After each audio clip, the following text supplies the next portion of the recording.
Om Swastiastu. Assalamualaikum warahmatullahi wabarakatuh. Salam sejahtera bagi kita semua. Shalom, namo buddhaya, salam harmoni. Terima kasih atas kesempatan yang telah diberikan pada kelompok kami. Pada kesempatan kali ini, kami dari kelompok 6 akan mempresentasikan materi mengenai materialitas. Sebelum kami lanjut mempresentasikan materi, izinkan kami untuk memperkenalkan anggota kelompok kami.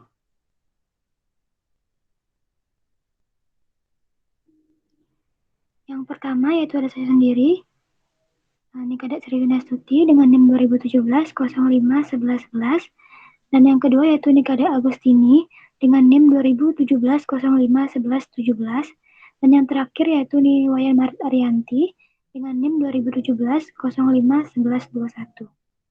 Baik, langsung saja materi pertama akan dibawakan oleh Agustini. Waktu dipersilakan. Baik, terima kasih atas waktunya. Materi pertama yaitu materialitas. Next.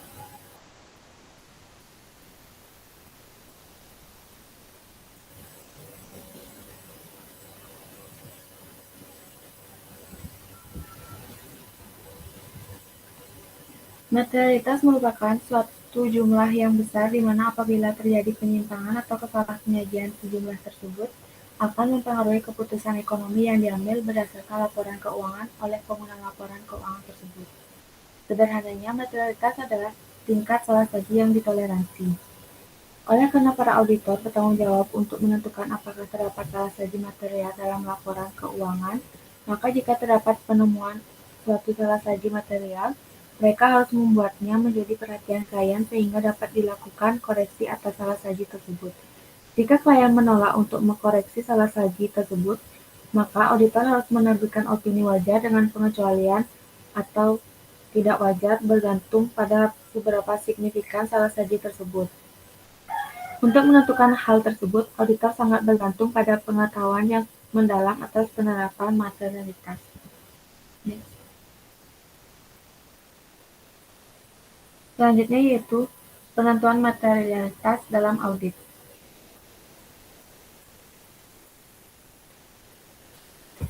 Faktor-faktor dalam mempertimbangkan basis atau tolak ukur untuk penentuan materialitas, yaitu sebagai berikut. Yang pertama, unsur-unsur laporan keuangan, contohnya aset, liabilitas, ekuitas, pendapatan, dan beban. Yang kedua, apakah terdapat unsur-unsur yang menjadi perhatian khusus para pengguna laporan keuangan suatu entitas tertentu, contohnya untuk tujuan pengevaluasian kinerja keuangan pengguna laporan keuangan cenderung akan fokus pada laba, pendapatan, ataupun aset bersih. Next.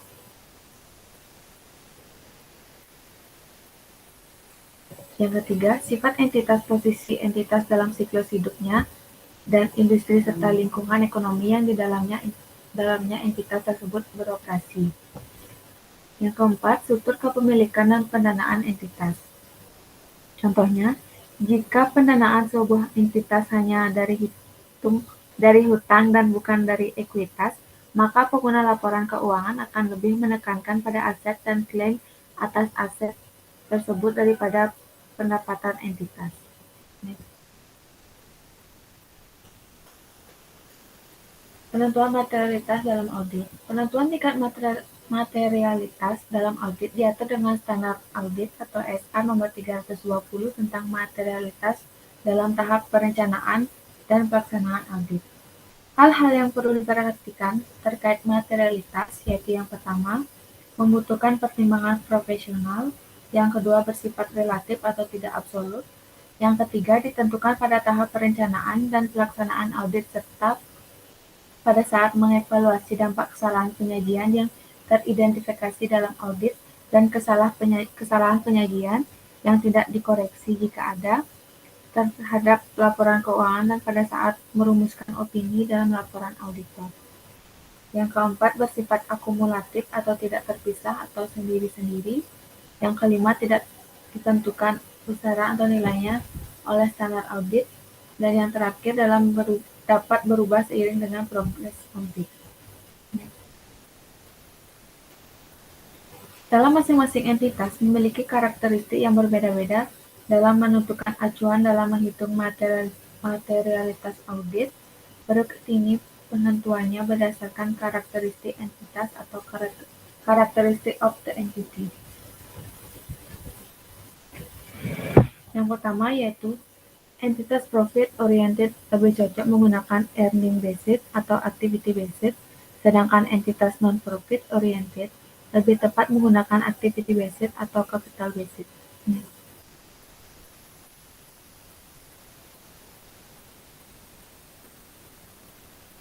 Yang kedua, untuk entitas yang sudah konsisten memperoleh laba setiap tahunnya atau profitable, lebih cocok menggunakan earning based, sedangkan untuk entitas yang rugi atau masih titik impas atau break even of loss making, lebih cocok menggunakan activity based atau capital based. Yang ketiga, untuk entitas yang sudah lama berdiri atau mature, lebih cocok menggunakan earning based atau activity based. Sedangkan untuk entitas yang baru memulai operasional atau startup, lebih cocok menggunakan activity based atau capital based. Baik, sekian pemaparan materi dari saya. Untuk materi selanjutnya akan dibawakan oleh rekan saya. Waktu dikasih. Baik, terima kasih atas waktunya. Di sini akan melanjutkan materi mengenai hubungan materialitas dengan berbagai jenis pendapat auditor. Pada saat auditor mempertimbangkan keputusan mengenai pendapat yang akan dinyatakan dalam laporan audit, material atau tidaknya informasi mempengaruhi jenis pendapat yang akan diberikan oleh auditor. Informasi yang tidak material atau tidak penting biasanya diabaikan oleh auditor dan dianggap tidak pernah ada. Namun jika informasi tersebut melampaui batas materialitas, pendapat auditor akan terpengaruh. Pada umumnya terdapat 3 tingkatan materialitas untuk mempertimbangkan jenis laporan auditor yang harus dibuat. Pertama yaitu tidak material atau jumlahnya tidak material. Jika dalam suatu laporan keuangan yang diaudit ditemukan adanya kesalahan, namun tidak akan mempengaruhi keputusan yang akan dibuat oleh pembaca laporan keuangan, kesalahan tersebut dianggap tidak material sehingga bisa diberikan opini wajar tanpa pengecualian. Kedua yaitu material atau jumlahnya cukup material namun tidak melemahkan laporan keuangan secara keseluruhan. Jika suatu kesalahan dapat mempengaruhi keputusan yang dibuat oleh mereka yang berkepentingan, namun keseluruhan laporan keuangan tetap tersaji dengan wajar, sehingga laporan keuangan tetap berguna. Misalnya, ada kesalahan dalam penyajian persediaan, namun akun lainnya seperti kas dan setara kas, piutang, aset tetap, dan akun lainnya telah disajikan secara wajar. Dalam kondisi ini, maka pendapat pengecualian diberikan atas kesalahan penyajian persediaan saja. Opini yang bisa diberikan itu wajar dengan pengecualian. Yang ketiga yaitu sangat material atau kesalahan dalam jumlah sangat material sehingga kebenaran keseluruhan laporan keuangan diragukan. Jika kesalahan yang terjadi sangat material sehingga bisa menyesatkan pihak-pihak yang berkepentingan yang membuat keputusan berdasarkan kepada keseluruhan akun laporan keuangan tersebut, dalam contoh sebelumnya bisa saja hanya akan akun persediaan yang salah. Namun kalau jumlah kesalahannya sangatlah besar dibandingkan keseluruhan jumlah akun lainnya, maka kesalahan satu akun persediaan tersebut dianggap material. Dan jenis opini yang bisa diberikan itu pernyataan tidak memberikan pendapat atau pendapat tidak wajar. Next. Selanjutnya yaitu keputusan mengenai materialitas. Keputusan mengenai atau terkait materialitas ini ada dua, yaitu yang pertama, ketidaksesuaian dengan PABU, yang kedua, pembatasan lingkup audit. Ketidaksesuaian dengan PABU ini ada 3 aspek atau hal yang perlu dipertimbangkan, yaitu nilai materialitas dibanding dengan tolak ukur, kedua yaitu keterukuran, dan ketiga sifat alasaji. Next. Pertama itu ketidaksesuaian dengan PABU. Ketika seorang klien gagal dalam mengikuti PABU, maka laporan audit yang diterbitkan apakah berupa pendapat wajar tanpa syarat, hanya pendapat wajar dengan pengecualian, atau pendapat tidak wajar tergantung pada materialitas dari penyimpangan yang terjadi. beberapa aspek materialitas harus dipertimbangkan, yaitu seperti yang sudah dijelaskan sebelumnya, yaitu perbandingan materialitas atau nilai uang pada suatu patokan tertentu. Yang kedua itu keterukuran, dan yang ketiga itu sifat salah saji. Next. Perbandingan materialitas atau nilai uang pada suatu patokan tertentu. Pada saat seorang klien gagal mengetahui pabu, maka yang akan menjadi perhatian utama dalam pengukuran materialitasnya umumnya adalah nilai uang dari total kesalahan pada akun-akun yang terkait dibandingkan pada suatu patokan tertentu. Suatu kesalahan senilai 1 juta mungkin bersifat material bagi sebuah perusahaan skala kecil, tetapi tidak material bagi sebuah perusahaan besar. Oleh karenanya, kesalahan penyajian harus dibandingkan dengan suatu patokan tertentu sebelum dibuat suatu keputusan tentang tingkat materialitas dari kegagalan memahami prinsip pabu tersebut. Patokan atau panduan yang umumnya digunakan adalah laba bersih, total aktiva lancar, dan modal kerja. Next. Yaitu keterukuran. Nilai uang dari sejumlah kesalahan penyajian tidak dapat diukur secara akurat. Sebagai contoh, ketidaksediaan seorang klien untuk mengungkapkan suatu gugatan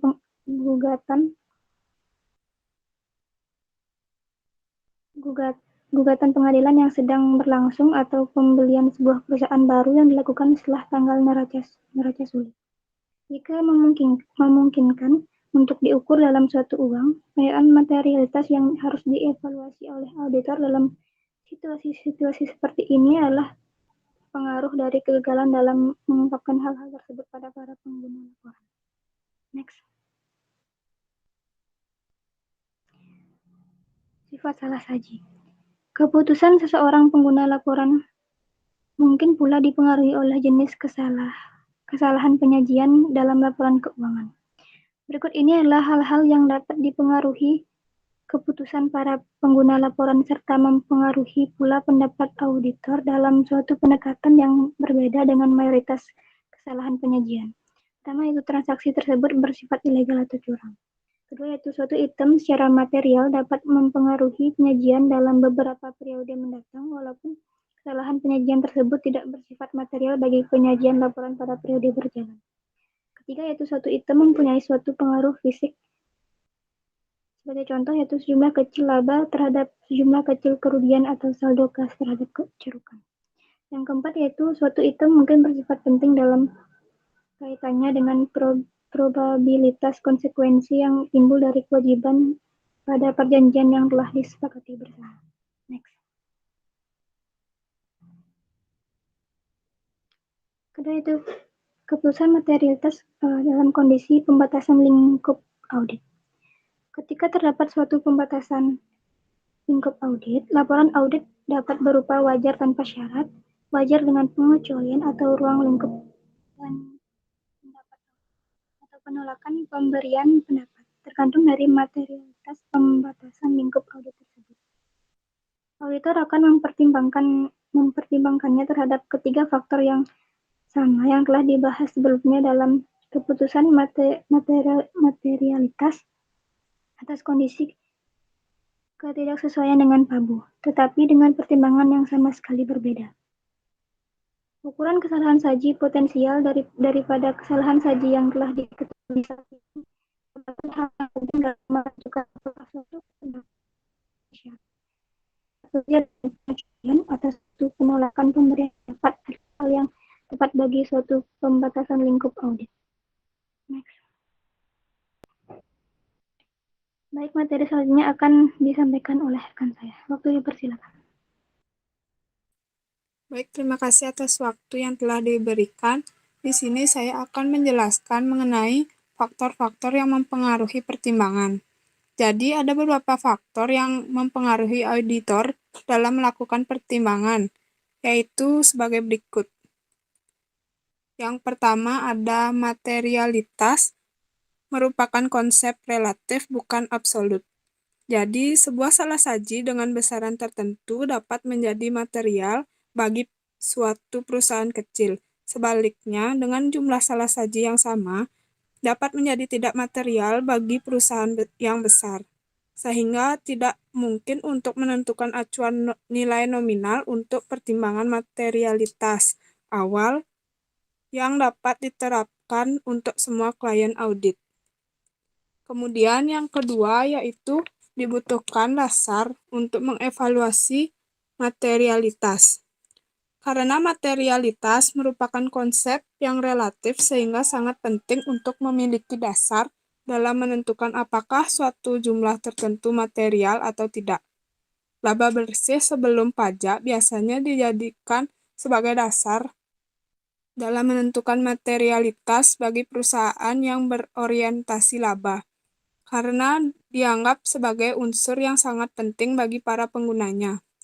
Beberapa perusahaan menggunakan dasar utama yang berbeda, karena laba bersih seringkali naik atau turun secara signifikan dari tahun ke tahun, sehingga tidak dapat memberikan dasar yang stabil atau ketika entitasnya adalah suatu perusahaan nirlaba.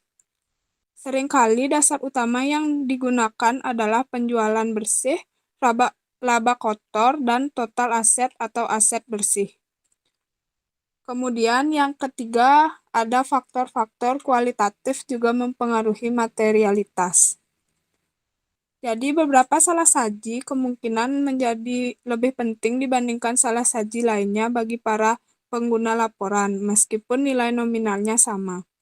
Contohnya yaitu jumlah yang melibatkan kecurangan biasanya dianggap lebih penting daripada kesalahan yang tidak disengaja untuk jumlah nominal uang yang sama, karena kecurangan merefleksikan kejujuran dan keandalan manajemen atau personel lainnya dengan yang terlibat. Yang kedua, salah saji yang dianggap tidak penting dapat menjadi material jika dapat kemungkinan akibat-akibat yang ditimbulkan dari kewajiban kontraktual tersebut. Kemudian, salah saji yang dianggap tidak material dapat menjadi material jika salah saji tersebut berpengaruh pada tren laba. Sekian presentasi dari saya kembalikan ke moderator. Baik, sekian materi dari kelompok kami yang dapat kami jelaskan mengenai materialitas. Jadi kami dari kelompok 6 memohon maaf apabila ada kesalahan dalam menyampaikan materi yang sudah kami jelaskan tadi. Dan presentasi pada hari ini kami tutup dengan Parama Santi. Om Santi Santi Santi Om. Assalamualaikum warahmatullahi wabarakatuh. Salam sejahtera bagi kita semua. Shalom.